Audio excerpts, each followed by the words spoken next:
रेणुका का बड़ा फैसला, घर के पेपर गिरवी रखकर सायली को लौटाए 5 लाख। उड़ने की आशा में बदलती हैं रिश्तों की परिभाषा। यह कहानी है परिवार के रिश्तों की, जहां हर कदम पर एक नई उम्मीद और एक नया झटका मिलता है। क्या होगा जब घर की दीवारों के भीतर रिश्तों के बीच दरारें और पुरानी गलतियां खुलकर सामने आएंगी? और क्या होगा जब परिवार का हर सदस्य एक दूसरे से अपने जख्मों की भरपाई करने के लिए कदम उठाएगा? यही सवाल हम सभी के मन में उमड़ते हैं जब हम उड़ने की आशा के इस कड़े मोड़ को देखते हैं।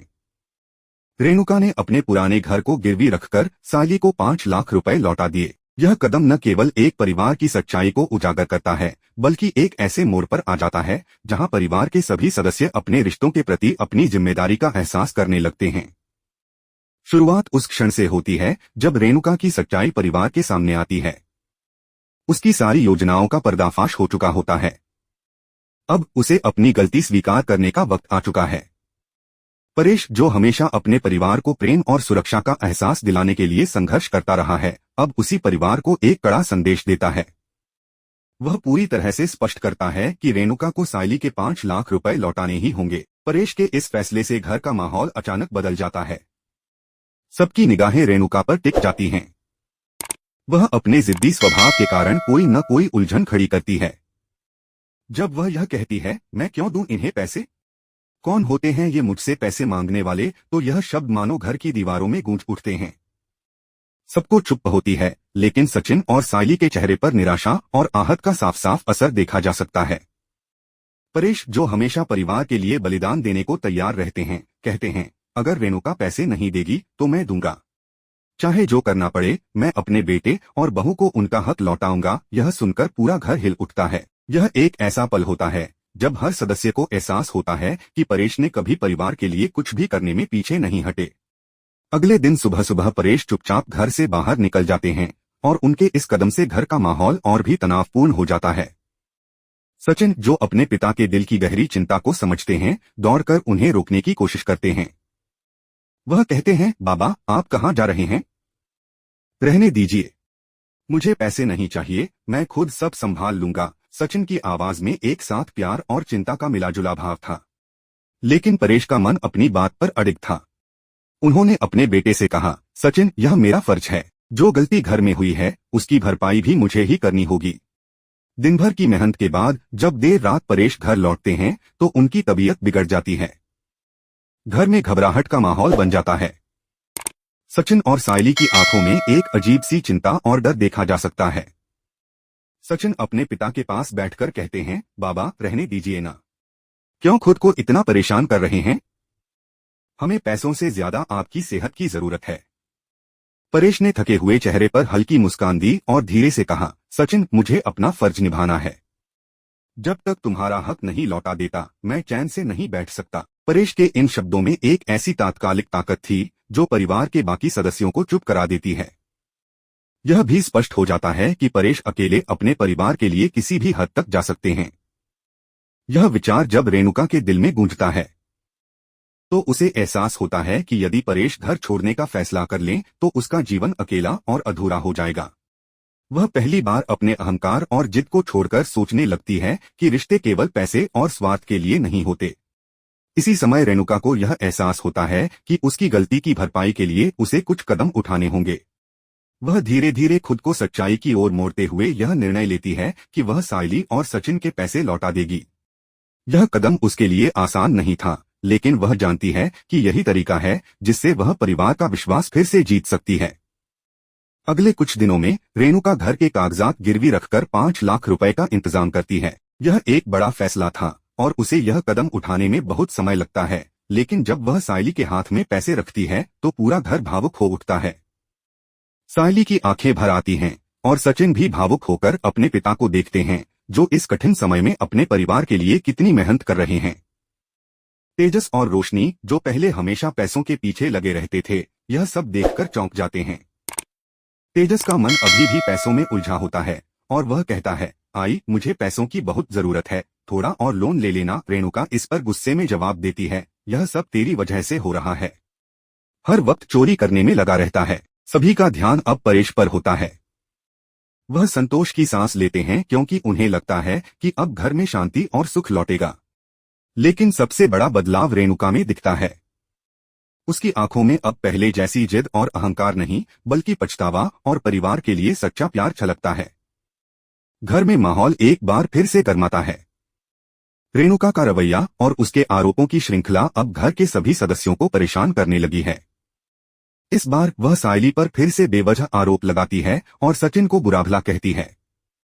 तेजस और परेश दोनों ही रेणुका के इस व्यवहार से नाराज हो जाते हैं। उन्हें लगता है कि रेणुका बिना किसी ठोस कारण के सायली को दोषी ठहराती रहती है और यह सिलसिला अब बहुत लंबा हो गया है।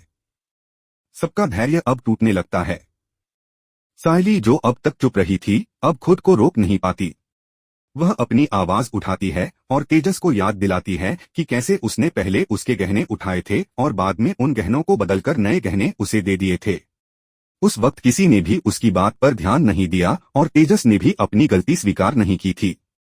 सायली आगे कहती है, क्यों हमेशा मुझ पर ही उंगली उठाई जाती है?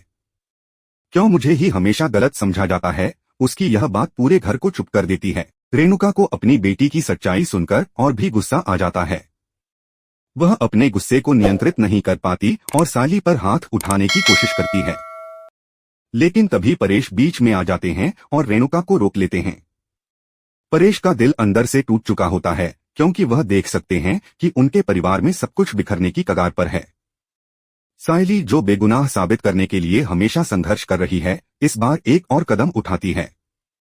वह मंदिर से एक दिया लाती है, उसे अपने हाथ में पकड़ती है और कसम खाती है कि उसने शकुंतला की अलमारी से एक भी पैसा नहीं लिया है। दिए की लौ उसके हाथों को जला रही होती है, लेकिन वह अपनी सच्चाई पर अडिग रहती है। यह देखकर सचिन का दिल और भी पिघल जाता है और उसे महसूस होता है कि वह अपनी पत्नी को कितना प्यार करता है। सचिन की आंखों में भावनाएं उभरती हैं, लेकिन वह जानता है कि अब घर में एक और बड़ा कदम उठाने का वक्त आ चुका है। परेशान, जो पहले ही चुप थे, अब भी इस स्थिति को सहन नहीं कर पा रहे थे। अब रेणुका फिर से एक नया कदम उठाती है और कहती है कि सायली और सचिन को पैसे लौटाने ही होंगे, क्योंकि शकुंतला यही चाहती हैं। यह सुनकर परेश और सायली का दिल टूट जाता है, क्योंकि वे जानते हैं कि अब यह मामला बहुत बढ़ चुका है।